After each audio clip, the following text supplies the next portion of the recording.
using social media to connect with people. They're using different web platforms to have online galleries and showcase it. They're traveling to do art shows. They're becoming very intelligent in that they're not just painting what they love, which you always should do, but they're, artists are becoming like incredible business people saying, okay, I recognize that money is tight for everybody. Let's paint on smaller surfaces, smaller sizes, and at lower price points. These will sell more than if I try to sell that $5,000 or $6,000 painting. Yeah, because your time's not free to. And we have an awesome event. Like one of my, and I always say this on the show, is Art in the Park in Glebe. That's one of my favorite weekends of the year because you're just seeing hundreds and hundreds of everybody different. So I love that event. Also love in this city that it's becoming very common that a lot of restaurants, not even just restaurants, but even some businesses will put up a lot of people's art if it fits in with everything for them, the restaurant and the business, and they can sell them there. I know like Becta's has the huge Andrew King's, and you can see Adornado's at Union 611. Well, Andrew King's is a perfect example. So that's a great relationship. Andrew King's artwork, deservingly so, is a higher price point. It's demand is high. He puts a lot of work into his artwork, and it is amazing stuff, right? And he also has the personality and business mind that he can do it on his own. And being in that Becta restaurant's perfect because it's his target market that's in there. Exactly. These are affluent movers and shakers of the city, right next to Shopify, and his it's a perfect match, and he's someone who's doing it. And I think everybody trying to get out there and trying to find different places to do it. And I'd like to see galleries trying to do some different things. What are some ideas that you'd have for galleries? Well, we just actually renovated our gallery. That's right. Matching. How about we get to that just after this break? We'll take the break now, and then we'll talk about the framing and the gallery. Because I just got a tour of the gallery, and it's phenomenal. So I can't wait to see what comes from there. We're going to take a quick break, listen to Jenn talk about those 3 events. We're going to listen to Staying Out Late from the Mackenzie Rhythm Section. And you'll be staying out late with them on Saturday night. If you get there to the Gainsbourg, it's free. 8 p.m. Free. Unbelievable. We'll be right back. Thank you. Hey guys, the weekend is almost here and there's lots to look forward to. So here are my top picks. This weekend, there are a number of Christmas craft and artisanal sales happening all across the city as we are just a little over a month away from the start of the holidays. Many of these sales are also fundraisers for schools and local charities, so be sure to check them out. Now, it would be impossible for me to list them all, but some of my favorites include the Hindenburg Artisan Craft Fair and the Ottawa Grace Manor Craft Sale, both of which are happening this Saturday from the hours of 10 a.m. to 3 p.m. For me, craft sales are a great place to look for gifts and little knickknacks. They're often made right here in Ottawa, and you know that you'll be supporting local artisans. It's also a great place to find gourmet food in sample sizes. For a list of local craft sales happening this weekend, you can go to ottawastart.com and click on Holiday Craft Shows at the top. If you're out and about on Saturday, then how about taking a break in between your errands at the Wellington Gastropub? The Gastropub is holding another luncheon as part of their November Beer School series, this time with Calabogie Brewing Company as the featured brewery. Lunch is from noon to 2 p.m. Tickets are $30 a person, plus taxes and tip, and your tickets will include a lunch, of course, with 4 beer samples and lots of beer talk. You can purchase your tickets online at eventbrite.ca. For my last pick, I'm looking at Petite Bill's Bistro's final Tudor tasting of the year. It is the Tutored Scotch Whiskey Tasting and Food Pairing Dinner that's taking place on Monday, November 23rd from 6:30 to 9:30 p.m.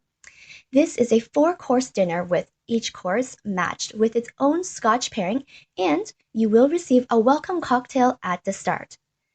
Tickets are $65 a person, and this time, this price already includes the taxes and gratuity. Tickets can be purchased in person at Petite Bill's, or you could purchase them online at Eventbrite. But don't forget that you will have to pay a small fee if you purchase your tickets online. Proceeds from the evening will go to help support the Parkdale Food Center. And that's it from me today. See you back here next week.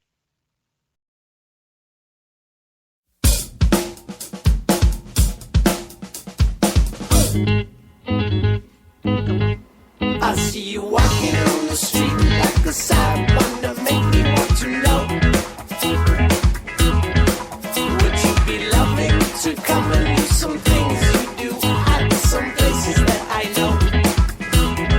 She make her own black clothes just so like this. She made me lose my mind too.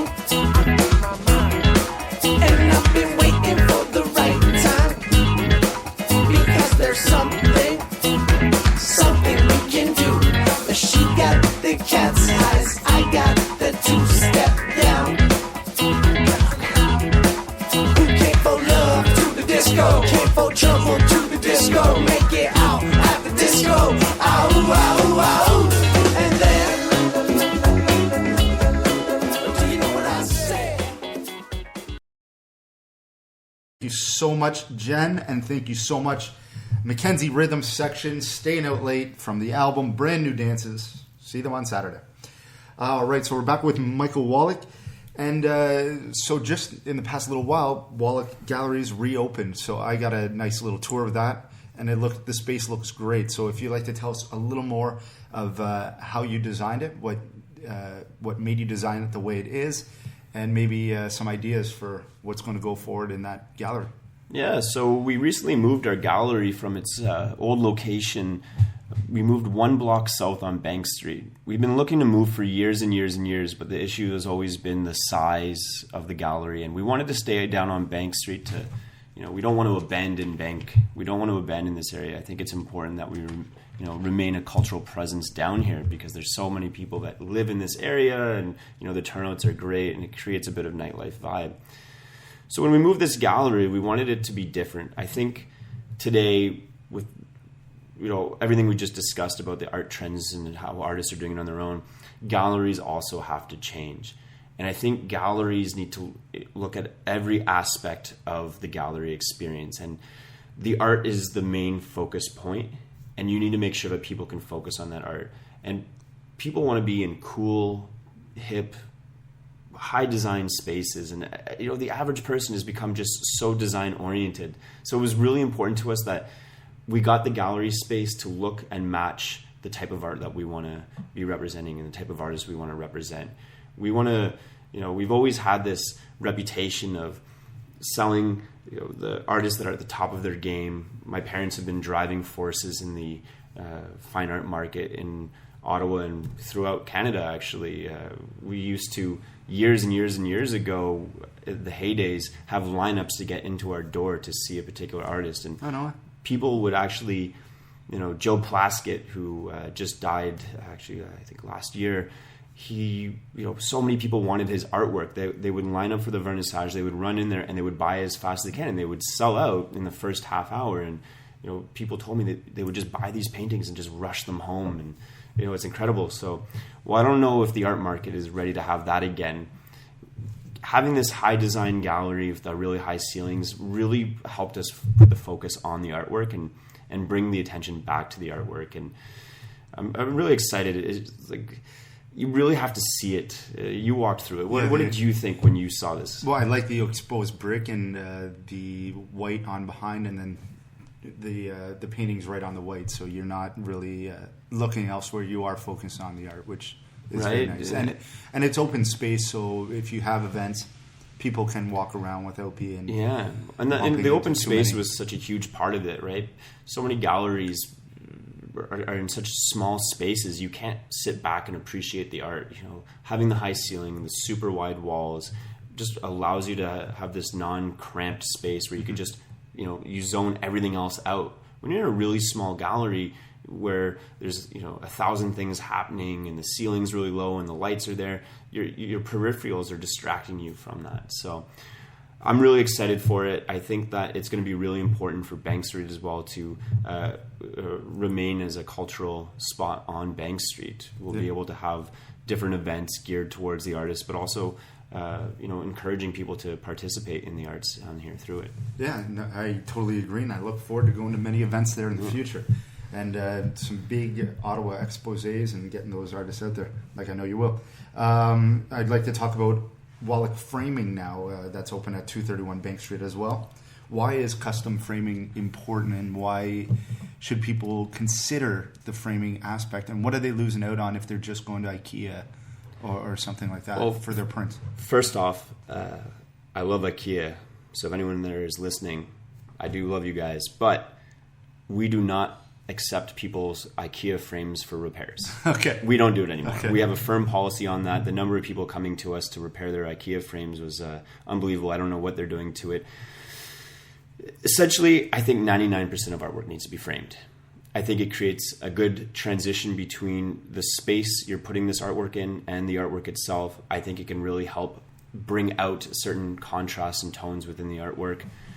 And when you work with a really experienced framing consultant, you get a really enjoyable piece. You're going to spend some money, but at the end of the day, it's like wearing a really good fabric t-shirt versus wearing synthetic material. You just feel the difference, and one's enjoyable and one you're like, oh, I'll just wear it because I have it. Yeah.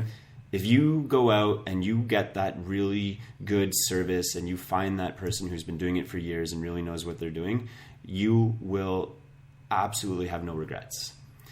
So what we did here in our gallery is we've created a framing center. So we've isolated it from the gallery and we've incorporated it into our art supply shop so that artists and collectors alike can come in and receive the highest possible amount of service, undistracted from everything else that's going on. Just focus on your artwork, focus on the large selection of moldings we have. We've decided to keep a large selection of molding because so many pieces of art, they're so different, and everybody's tastes are so different.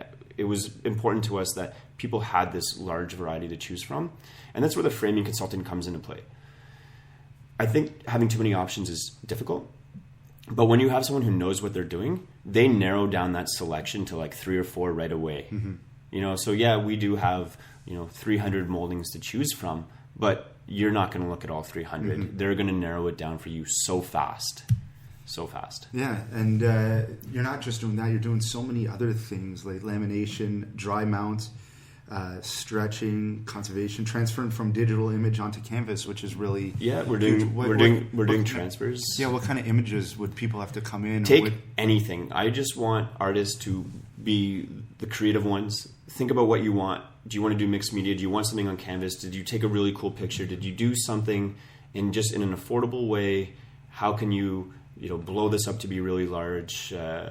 Come to us with your ideas, your creativity, and we'll somehow figure out how to get it on the canvas with you. And what I like about the digital is, you don't have to just use it for art. If you have, a lot of people have become very artistic with their Instagram. Yeah. And if there's like a particular picture, do you ever follow the Velo vlog?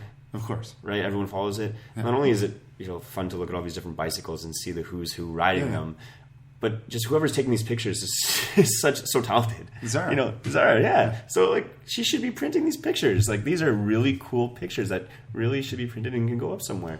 So can you take Instagram photos and put them up? Take a screenshot, put it in a photo editor, send it to us. Or what kind of size? Like what if it's only like 1 megabyte? I can do 72. Well, as size and quality will matter, and that will be up to you. However, we can assist in that. And then if you send us an image that you need altered in some way, we can also help with that. But we can print, I think, 72 inches wide by maybe 100 feet. Yeah. So you're good to go on those. And we're offering other things too, printing on vinyl, printing on stickers. We're offering a lot of different print things.